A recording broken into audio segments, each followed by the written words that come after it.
This is the AEW Dynamite November 1st, 2023 full show results video which takes place at the Center in Louisville, Kentucky. The show opens with the interview segment of MJF with Renee Paquette, and MJF says he has a list of the roster that he's going over to find 3 tag team partners tonight who aren't assholes, and he chats with Adam Cole by satellite. He says Max should at least consider Samoa Joe's offer, and Friedman doesn't know cause Joe almost broke his neck the last time they wrestled, and MJF promises to defend the ROH World Tag Team Championship for him at Full Gear and leaves. Roderick Strong and the Kingdom roll up and Roddy criticizes Max until Adam has had enough and shuts the TV off, and the screen flashes a brief image of the man in the devil mask. Then we saw a match between Claudio Castagnoli versus Orange Cassidy for the AEW International Championship, and the result of this match was Orange Cassidy won the match by pinfall with a victory roll, retaining the AEW International Championship. Post-match, Jon Moxley makes his entrance and beats Orange down in the ring, with best friends not in attendance and Hook ejected from the arena. He's got nobody coming to help. Claudio watches the beatdown passively until security runs down to break it up, and then he helps Jon clear the ring so he can go back to beating Orange up, and Castagnoli pulls Moxley up after a few more punches and Jon takes the note. Maxwell Jacob Friedman knocks on Kenny Omega's door looking for tag partners and Chris Jericho answers, and MJF asks if Kenny's in there and Chris slams the door in his face. Wardlow appears from out of nowhere and chokes Max against the wall and promises to take everything from him when he least expects it. He lets go and leaves, and a frustrated Max throws his clipboard on the floor and storms off. Then he runs into the Acclaimed, who want to team with him, but he walks off and Anthony Bowens is mad that they hid for nothing as we go to break.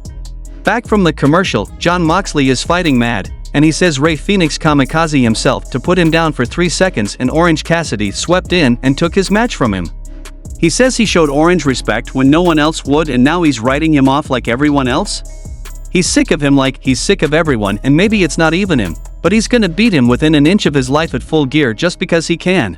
Then we saw a match between Young Bucks versus Mobile Embassy for the ROH World 6-Man Tag Team Championship, and the result of this match was Mobile Embassy won the match by pinfall when Swerve Strickland distracted Hangman Page, and Page ran to chase him, and Gates of Agony hits double facebuster on Nick Jackson, winning the ROH World 6-Man Tag Team Championship.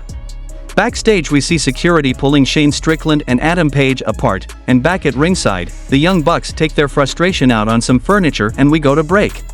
Back from the commercial, Maxwell Jacob Friedman can't make himself knock on Samoa Joe's door. He moves on to Darby Allin's door, chuckles, takes the sign down and scratches his name out with a Sharpie, replacing it with emo bitch. He runs into the Acclaimed again and again ignores them to Anthony Bowens' chagrin. Then Tony Schiavone is in the ring to interview Adam Copeland, and Copeland says if we knew all the hats Tony wears backstage we'd cheer even harder, and he thanks him. He says everybody wants answers. What's he gonna do? Is he going to team with Sting and Darby Allin at Full Gear? Then comes Christian Cage, flanked by Luchasaurus and Nick Wayne, as usual, and Cage wants to paint a picture and says he's going to retire Sting at Full Gear, whether he likes it or not, and Darby has a gimp arm that will never be the same after Christian dumped him on the stairs at Restream.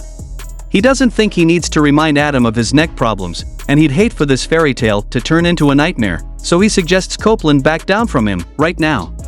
Nick and Luchasaurus charged into the ring to attack Copeland, and Luchasaurus hits a Northern Lariat. Nick slides a chair in the ring, a second chair. Christian wants the concerto, but Sting is here.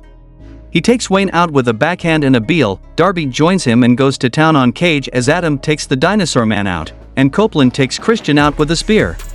He grabs the mic and says if Cage wants to snap his neck, he'll beat his ass, and it is on, and he calls him a stupid son of a bitch and tells Darby and Sting that if they need a partner at Full Gear, he's their man. Tony Khan is backstage with Nigel McGuinness for this week's big announcement, and Khan says it's been a great year for AEW and recounts the highlights of All In.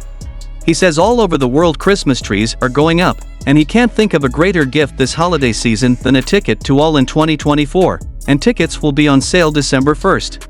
Then we saw a match between 2.0 Cool Hand Angelo Parker and Daddy Magic Matt Menard versus Chris Jericho and Kenny Omega, and the result of this match was Chris Jericho and Kenny Omega won the match by pinfall with a Judas effect from Chris on Angelo Parker.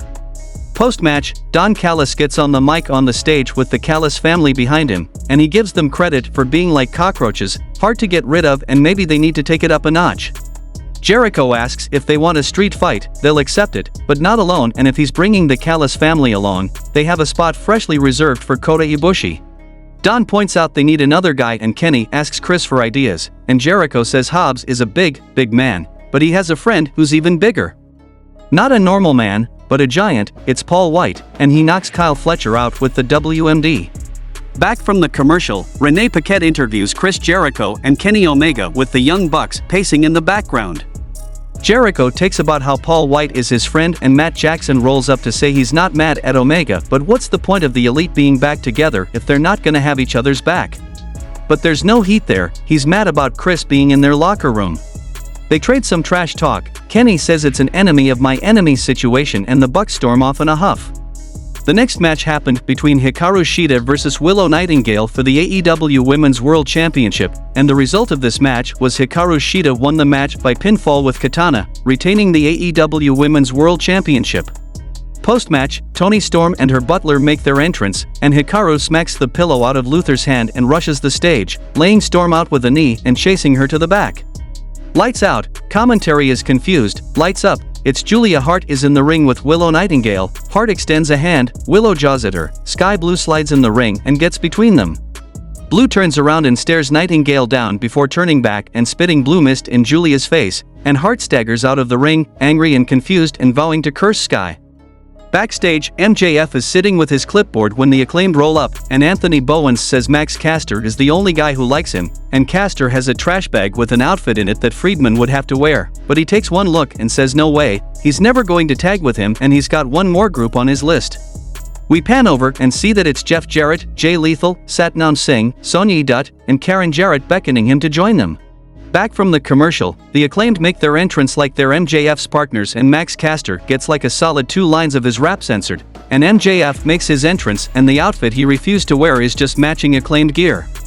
In the main event of the show, we saw a match between Bullet Club Gold, Austin Gunn, Colton Gunn, Switchblade Jay White, and Rock Hard Juice Robinson versus Maxwell Jacob Friedman and the Acclaimed, Anthony Bowens, Daddy Ass, and Platinum Max Caster, and the result of this match was Bullet Club Gold won the match by pinfall with Blade Runner from Jay White on Maxwell Jacob Friedman, ensuring that Jay White will retain possession of the physical AEW World Championship belt.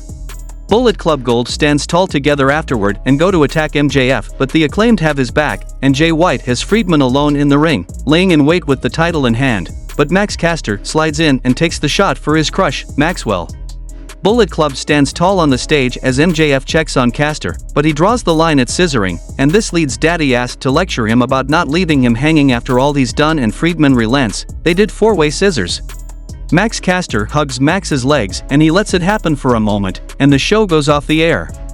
I hope you liked this video, and if yes, then subscribe the channel and press the bell icon to get the notification of every video after published. In the last I would say thanks for watching the video.